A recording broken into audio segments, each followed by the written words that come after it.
When they work, I cannot argue with the results. In this X-Wing Miniature Tactica, we're going to look at missiles and torpedoes and leverage those not only our list, but ask the question, are they worth the upgrades? And how to utilize those kind of across the standard X-Wing miniature list. Now, I'm not a huge fan of missiles, and I'm going to kind of, missiles and torpedoes, I'm going to kind of lay out why. But then I'm going to counter it because, again, when it does work, that level of success, things are very, very interesting. And that'll be into the question of when do you utilize the missiles or the torpedoes, all things being equal. So the first reason why I don't necessarily like missiles and torpedoes is simply because it's an additional cost that I use once. And again, we're gonna put aside for a moment the template of effectiveness. So I'm paying those points, 3, 4, 5 points, whatever that's going to be, and I get one use. Hit or miss, one use. I also have to get a target lock. So what that means is as I'm moving into position, usually not on the joust, and we explored the joust, but this idea, if I'm getting into position, I can put a target lock on. What else is going around? Depending on the build, I'm not doing a focus. I'm not doing an evade, right? I'm not using possibly another action. Now, there are some things where you can have lists acquire target lock, hand out free target locks, and things like that. There are some combos, but they come at a cost, and that's where you're building a missile-centric list. But we're just kind of looking at the generic upgrades, right? You've got some ships that can take it, and you're considering it. So if I'm doing that target lock, yes, I've got that on that ship, but now I've potentially lost something for that turn. And focus is very, very powerful. Evade is potentially very, very powerful. If I have other maneuvers, barrel roll, boost, and now I have to make a decision, maneuverability, staying alive versus target lock, I miss it. Am I going to be alive next turn? There's kind of like, I got to get the lock, then I got to hit you, then we got to do damage, and then I discard the missiles from there. If I could fire without the lock, well, that would be different, but it makes sense with that.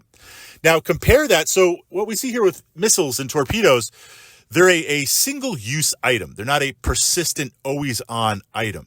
If we look at some of the upgrades, and we explored kind of the overall template for upgrades, and we're going to be diving into the cards, upgrades that are persistent, always-on, they're always work again and again. Perfect example, right? Ion turret or, heavy blaster turret. You take those turrets, yeah, you've got to be in range. Yeah, the system's got to be up. Yeah, I paid the points for them, but I'm able to fire again and again and again and again, whether it's a turret or auto blasters and things like that. So those are upgrades where I'm having a secondary type of damage beyond my primary weapon, but it's always on. And I don't need some special condition, target lock, to make that happen. Second reason, now we get into list building a little bit here. It's one thing to take, say, missiles or torpedoes on a single ship, and you're like, you know what, this is going to be my knockdown, and we'll explore that. So I'm going to use this for the knockdown, and the rest of the squad is going to kind of move in. But sometimes what we see, the potential, especially for getting into named pilots, if I take, depending on the ship and the upgrades, if I take missiles and torpedoes on everything or most things, in some ways, I'm locking myself out of other upgrades. I'm costing myself a ship or two, right? If I go light or conservative on the upgrades, often I can get another ship on the table. If I don't take any upgrades, and there's some argument for that list build template, and we're going to explore that, we're talking more ships, more volume of dice. Okay, utilizing missiles, now that we've put that out. My idea and plan for upgrades is you got to go in with a plan. You got to say, what is the plan to use this? Not just like, we'll see what happens. How are you going to leverage this? And we're going to sidebar for a moment because this is important, especially with missiles. X-Wing Miniatures, active versus passive players. And this is kind of my terminology, my framework to explore this. An active player is one that builds their list, selects their ships, do what you got to do with the upgrades, and you say, I'm going to leverage this on the table. I'm going to chase down my opponent, keep them going, keep them evading, keep them burning stuff, and I'm going to just punish them with this in my list. That's an active player. I'm looking to actively force my opponent to react to react to what I'm doing. Get them on the defensive, get them moving, break up their squadron, right? Disperse things, leverage that. Easier said than done. We're talking theory right now, but that's why we're training. That's why we're practicing. A passive player, active versus passive. A passive player is one that like takes the upgrades and you're like, well, like, let's see what happens. You know, I mean, if I can fire off the missiles, great. If I can utilize a turret, yeah, let's see what happens. You're looking for something to happen rather than taking the momentum against your opponent. So with missiles, you got to go in active. Here's the knockdown. Now, we talked about the joust a little bit. I pushed that up. I'm going to summarize it a little bit, but certainly to answer the question more if you want to do the joust or not, depends on some factors. Push that up to the X-Wing Miniatures playlist here. The joust is where you go head-to-head and you fire off on something and you try to cause some significant damage at the beginning of the game. Other systems, it's called a Death Star or an Alpha Strike. The idea is to hit you. Now, I'm going to sidebar for a moment and we're going to visualize this. Visualize your last game you played, or you've got some ships laid out. Think about some ships laid out on the table. The base unmodified attack dice. Put those dice, or visualize them, those dice in front of each ship. So I've got like 4 ties, an interceptor, dice. If you, at range 1, no modified dice. If you have additional dice through an ability or a pilot, we're putting those aside, just the base dice. This is your unmodified dice pool. In a perfect universe, this is the most you're going to be able to roll in any given turn. But that's not always true. This is the top potential, simply because are ships in range? Are you in my firing arc? Is the ship still alive?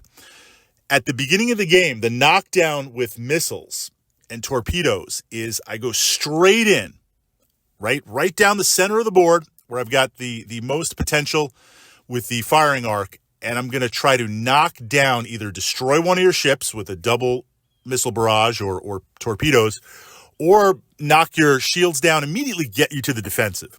Especially if it's a ship that has some survivability and can put out some more. We see this with some of the larger ships where they've got good hull, they've got good shield. It's gonna take some commitment to knock them down. While that's going on, even modest upgrades. They've got some turrets. They've got some things like that. You've got some pilots, gunners, things like that are going to give you some rerolls. They're a potential threat. They're a solid fire-based threat. They're just going to zoom around and blast you with the turret. Missiles, torpedoes, things like that, single use. That's the knockdown, where I go in and I want to just turn one, knock down your shields. Yes, I have to hit. Maybe we've got some other things to boost. Maybe we're handing out some things, right? Maybe I get the target lock, maintain it, the next turn get the focus, things like that. Because also with the missiles, you don't have to fire them on that first turn. But of course, when you fire them and you've established that lock, before you fire them, can you continue to stay in the firing arc? Is your ship going to be up? So we do see sometimes where it's like, look, get the lock, but hold it. Let's hold it and see then when we can fire the missiles.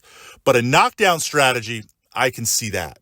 Now, if we're doing a knockdown strategy, now we get into, okay, if I put it on a ship that has an upgrade and I just take it on that ship, if it's just an X-Wing, I'm going to utilize it on one. I'm not going to outfit the whole squadron with them. Again, unless it's like a special mission, you're going up against epic ships and things like that. But then again, probably I want a bomber class.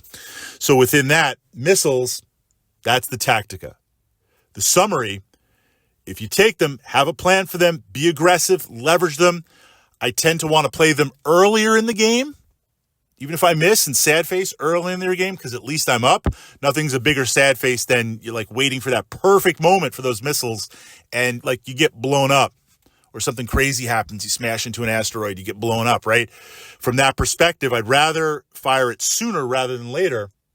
But consider the Tactica. It's one use. You're saving points, and it might be the difference between another ship or perhaps a first or second named pilot versus spamming out all of them.